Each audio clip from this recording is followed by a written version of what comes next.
Hello, hockey fans, and welcome to NHL Draft Pros. On today's video, we're going to talk about the top 10 picks from our community draft, which is ongoing right now. If you want to participate in this mock draft, all you have to do is subscribe to the channel and then head over to the community button on the homepage and get to voting. It's that simple. Okay, so the NHL Draft Lottery was a few days ago, and we know that San Jose won the rights to Macklin Celebrini. Check out these numbers: 64 points in 38 games in the NCAA. And he is rated as the top prospect by NHL Central Scouting, McKeen's, TSN, Bob McKenzie, Elite Prospects. Everyone has him at number one. So I actually skipped this pick and just put him in there automatically because I don't think that there's going to be a change come draft day, that Macklin Celebrini will fall off the top position, and he's just got too much skill for that. So we're going to go with Macklin Celebrini at the first position, and then we'll go from there. But now, number two, it is the Chicago Blackhawks. So let's hear what the community had to say. Steve said, this pick obviously really matters to their overall rebuild down the line. Bedard, Krasinski on D, and Moore as a possible C if he hits would be their future core right now. But don't be surprised on Levshunov pick for a safer pick, or even Caden Lindstrom. Oh, okay. And then Eugene said, if Demidov is as advertised, then him and Bedard are the next Crosby-Malkin combo. So who did the community go with? They went with Ivan Demidov at 73%. So yeah, they went with the uber-talented Ivan Demidov, a dynamic player who had 2 points per game, 60 points in 30 games in the Russian Junior League, the MHL. And let me tell you something. He is a highlight reel on skates. Check out these moves here. I got a whole video on him and his highlights. You'll want to check that out, but he can definitely put the puck in the net. He's got really good vision too, really good passer, to be honest with you.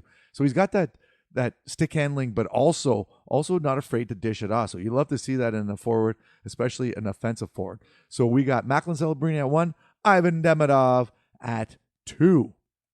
Okay, so now moving on, we have the Anaheim Ducks picking 3rd overall. And what are they going to do? So here we have Brett. He says Berkeley Catton at 3. And then Christian says Ducks really want Levshunov. So we have a forward and a D, and they went with Artyom Levshunov, the right-handed D from Michigan State, is going to the Anaheim Ducks at number 3. So check out these numbers. He had 35 points in 38 games. Not too bad for a defenseman, but let me tell you something. He is really good defensively, great skater, and you're going to see it in the highlights here. He can move the puck. This one here is him rushing in the semifinals of the Frozen Four, and check out this, and he dishes it off, and yeah, empty netter. They pulled the goalie on that one, and they tied it up, so he's definitely high on the list, we'll say. You know, a lot of people might have him at number 2, Levshunov at 2, so going 3rd to Anaheim's pretty big pickup for them. All right. At number 4, we got the Columbus Blue Jackets. And what is the community going to say about this? Brad says Montreal's not going to like that they missed out on Lindstrom just going 1 pick before them. So he's going with Lindstrom. A center depth of Fantilli and Lindstrom would look nice down the middle.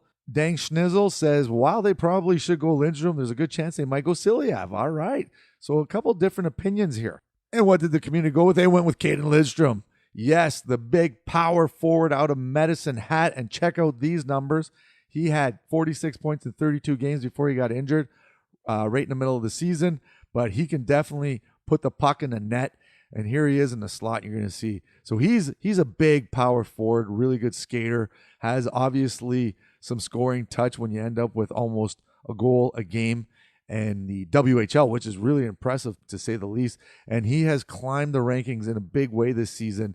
And top 5, a lot of people have him top 5. So this would be a great pickup at number 4 for Columbus. So there he is, Caden Lindstrom, 4th overall to the Columbus Blue Jackets. All right, so next we have the Montreal Canadiens, Les Habitants. And who are they going to pick up in this community mock draft? Again, this is all voting. Go over to community, cast your votes for the next few picks. And Crane Hook, who's been on this channel for a long time, says, I think if Montreal looks at a forward here, perhaps a home run swing like Yzerman. If Silyaev is available at 5, I think they run to the podium for him. Iginla all day. Don't sleep on him. It's illogical to take Iginla, but maybe Silyaev. So who did the community vote for? Well, they went with Tej Aginla. Yes, the son of Jerome Aginla is not going to make it to the Calgary Flames later on in the draft, but he got 52% of the vote. So this was, not a bad one. Pretty close. And check out these numbers: 84 points in 64 games, 47 goals. So yes, he's got some scoring touch like his dad. And he's got that good offensive capabilities, and he's got a little grit to his game. You got to love to see that. Great skater, moves around the ice really well. And so a combination of skill and compete is something that you really like to see in a youngster, especially in their draft year. So this would be a great pickup by Montreal at number 5. There's been a few different, opinions about this pick, but we went with number 5, Tej Aginla, and the community has spoken. All right, moving on. Utah, the new team in Utah. Who are they going to go with the 6th overall pick? Tony says, Aginla or Cadden, not a defenseman. The mistake was not taking Mishkov last year. Salaya fits the model of who they like. Big, strong, fast, Robert said.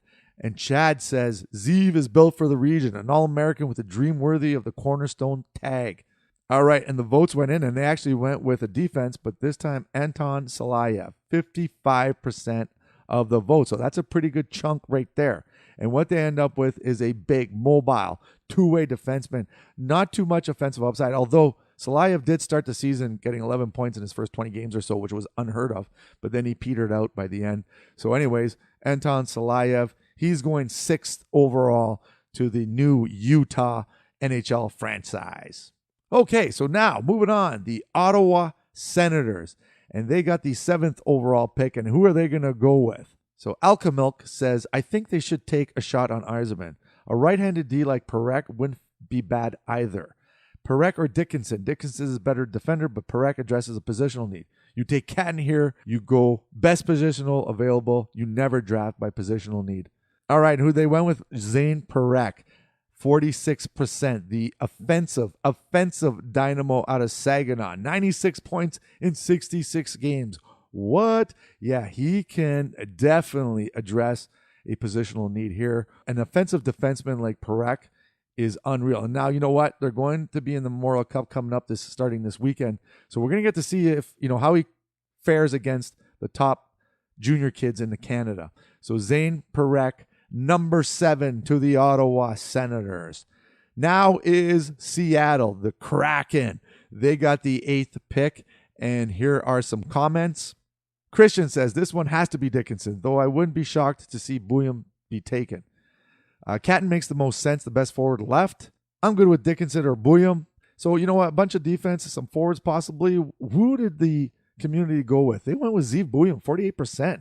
Not bad. And actually, Sam Dickinson was in second place with 28% of the votes in this round here. So, with Zeev Bouillon, you have a really good defenseman, 50 points in 42 games at the University of Denver, the champions, the national champions, collegiate champions, and he had himself a great playoffs. And look at this play right here. He takes it in a nifty little pass right there. But when you're getting over a point per game, and I was reading that he has got, one of the best positional, overall ratings, I guess you could say, in a long time. So this would be a really good pickup by Seattle at number 8, Zeev Bouillon. Booyah! All right, so now Calgary Flames, they're picking 9th overall. A really nice pick for them at this position. And who are they going to go with? So Damage79 says, I firmly believe the Flames want a center, and it's between Catton and Hellenius, and I think they'll go with Hellenius. We got Joe Rogan in the house, and he says Catton and Yzerman on board at 10 is crazy. And who did we go with? Well, they actually went off the board. They went with Sam Dickinson. And look at how close it was. Berkeley Catton is at 36% and Sam Dickinson at 38%. So this was a really close one. He is a really, really good player. 70 points in 68 games in the OHL for the London Knights, which is awesome. In his draft year, over a point a game as a defender, phenomenal. And let me tell you something. He has a clapper from the point. Great shot from the point. A very mobile defenseman for a big kid. So you know what? This is a really nice pickup by the Flames. I mean, you know what? You still have Yzerman. You still have Consta Hellenius. There are some really nice players. Beckett Seneca has been climbing the ranks. Some people got him at 5 at Montreal, but if you can land Dickinson at 9, forget about it. It's amazing. All right, so we got Sam Dickinson at 9. Rounding off, we got one more pick here, and that's number 10, and it's going to the New Jersey Devils. And who are they going to go with at this pick? They're a young, stacked team. So as a Devils fan, Bill Baker says, I'd love either Catton or Yzerman. Both can score really good. Sergeant Hair Club says, it's amazing to me how experts have a 17-year-old scoring machine in Yzerman written off. Stoney says, all 3 forwards are a good choice. Catton and Hellenius both undersized, and Yzerman. So you know what? It looks like they're all kind of saying that we should go with a forward here. And the community voted, and they went with Berkeley Catton. Wow, 40% of the votes. And look at Cole Yzerman was a close second, 33. Consolanius, he's a little bit further behind at 14%. But Berkeley Catton, check out these points. 116 points in 68 games in the dub. What? Yeah, he's got some offensive upside, 100%. And let me tell you something. Shooter, passer, sees the ice well, high hockey IQ. You can't go wrong with that. And great skate. This would be a really good pickup at number 10. This draft is wide open from 2 and on basically. But here's the final listing for our community draft. Macklin Celebrini at 1, Ivan Demidov 2 to Chicago, Levshinov 3 to the Ducks, Lidstrom 4 to the Blue Jackets, Tija Ginla to the Montreal Canadiens at 5, Anton Salayev 6 to Utah, Zane Parekh 7 to the Ottawa Senators, Zeev Buium to Seattle at 8, Sam Dickinson 9 to Calgary, and Berkeley Catton at number 10 to the New Jersey Devils. Now, if you want to join in this mock draft, subscribe and then head over to the community button on the homepage right there, and you'll get in there and you can voice your opinion, and it might show up on a clip on the video here. So get on over there and do that. And that's it for today, and we'll see you soon. Cheers.